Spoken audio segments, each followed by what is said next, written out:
গুম অধ্যাদেশ বাতিল করা হয়েছে, এই সরকার করেছেন।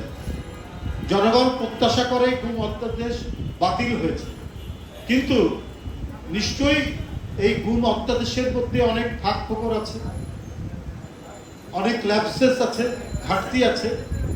এটা পূরণ করে একটা গুমের একটা আইন করা হবে, যাতে এমন গুমের আইন হয়, যেহেতু এখন পার্লামেন্ট আছে, একটা পার্লামেন্টারি অ্যাক্ট করতে হবে, যাতে ভবিষ্যতে কোনো সরকার আসলেও এই নিষ্ঠুর পন্থা, এই অমানবিক পন্থা অবলম্বন করে তার বিরোধী প্রতিপক্ষকে পৃথিবী থেকে, দুনিয়া থেকে অদৃশ্য করার কোনো সুযোগ না পায়।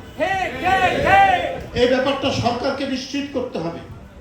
ডক্টর ইউনূস সাহেবের আমাদের গুম অধ্যাদেশ বাতিল করেছে, কিন্তু এর জন্য কি করবেন আপনারা? এই গুমকে নিয়ে নিশ্চয়ই আপনাদের ভালো আইন করতে হবে, এটাই জনগণ চায়। এই বিষয়টা আপনারা খোলাসা করে বলুন।